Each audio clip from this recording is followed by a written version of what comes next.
ആഴമുള്ള വിശ്വാസത്തിൽ നിന്നാണ് യഥാർത്ഥ സാക്ഷ്യജീവിതം പിറക്കുന്നതെന്നും കാഞ്ഞിരപ്പള്ളി രൂപത മുന്നോട്ടു നീങ്ങുന്ന വീഥികൾ എല്ലാവർക്കും മാതൃകയാണെന്നും ഇടുക്കി രൂപതാധ്യക്ഷൻ മാർ ജോൺ നെല്ലിക്കുന്നിൽ പറഞ്ഞു. കാഞ്ഞിരപ്പള്ളി രൂപതയുടെ 47ാം രൂപതാ ദിനത്തോടനുബന്ധിച്ച് എരുമേലി ഫൊറോന പള്ളി അങ്കണത്തിൽ സംഘടിപ്പിച്ച പ്രതിനിധി സമ്മേളനത്തിൽ ഉദ്ഘാടനം നിർവഹിച്ച് സംസാരിക്കുകയായിരുന്നു അഭിവന്യ പിതാവ്.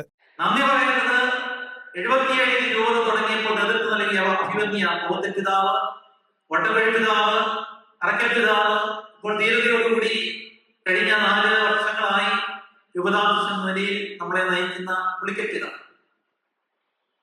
പ്രിയപ്പെട്ടവരെ, അതുകൊണ്ട് ഈ രൂപതാദിനം നന്ദി പറയേണ്ട ഒരു ദിവസമാണ്. കാഞ്ഞിരപ്പള്ളി രൂപതാധ്യക്ഷന്മാർ ജോസ് പുളിക്കൽ അധ്യക്ഷത വഹിച്ചു. കൂട്ടായ്മയുടെ സാക്ഷ്യം നൽകുവാൻ വിളിക്കപ്പെട്ടവരെന്ന നിലയിൽ ദൈവാരാധനയിൽ ഒന്നുചേരുന്ന സമൂഹം ഭൂമിയുടെ ഉപ്പും ലോകത്തിന്റെ പ്രകാശവുമായി വർത്തിക്കണമെന്ന് അഭിവന്യ പുളിക്കൽ പിതാവ് ആവശ്യപ്പെട്ടു. കഴിഞ്ഞ 2 പതിറ്റാണ്ടുകൾ ഈ രൂപതയെ നയിച്ച ധീരനായ സാരഥി അഭിവന്യ മാർമാധ്യമ പിതാവ് നമ്മോടൊപ്പം. ഇതുകൂടാതെ ധാരാളം വൈദികര് മരണം മൂലം നിത്യതയിലേക്ക് കടന്നുപോയവരുണ്ട്.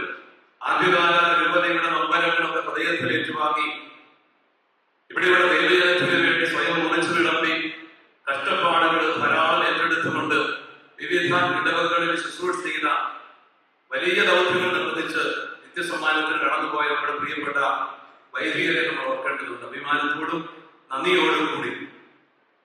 അതുപോലെ സന്യസ്തരുണ്ട്.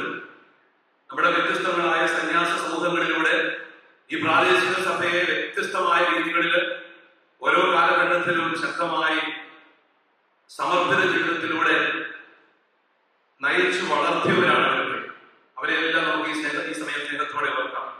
പൊതുസമൂഹത്തിൽ ക്രിയാത്മകമായ ഇടപെടലുകൾ നടത്തുന്നതിന് സജീവമായ വിശ്വാസ ജീവിതത്തിലൂടെ സാധ്യമാകണമെന്ന് കാഞ്ഞിരപ്പള്ളി രൂപതയുടെ മുൻ മേലധ്യക്ഷൻ മാർ മാത്യു അറയ്ക്കൽ ഓർമ്മിപ്പിച്ചു. അടുത്ത രൂപതാ ദിനത്തിൽ സമാപിക്കത്തക്ക വിധത്തിൽ കാഞ്ഞിരപ്പള്ളി രൂപതയിൽ യുവജന വർഷമായി മാർ ജോസ് പുളിക്കൽ പ്രഖ്യാപിക്കുകയും അടുത്ത രൂപതാവേദിയായ അണക്കര ഫൊറോനയ്ക്ക് ജൂബിലി തിരി കൈമാറുകയും ചെയ്തു. മികച്ച സംരംഭകരായി തെരഞ്ഞെടുക്കപ്പെട്ടവർക്ക് രൂപതയുടെ ആദരവറിയിച്ച് vicar general father Bobby Alex Mannamplackal സംസാരിച്ചു. വിവിധ തലങ്ങളിൽ നേട്ടങ്ങൾ കൈവരിച്ചവർക്ക് രൂപതാ vicar general father Kurian Thamarassery ആശംസകളർപ്പിച്ചു. രൂപതാ vicar general father Joseph Vellamattam സ്വാഗതം ആശംസിച്ച പ്രതിനിധി സമ്മേളനത്തിൽ തിരുഹൃദയ സന്യാസിനി സമൂഹം provincial superior sister Mary Philip, pastoral council secretary doctor Juby Mathew എന്നിവരും പ്രസംഗിച്ചു. ഷെഗ്യാന ന്യൂസ്, കോട്ടയം.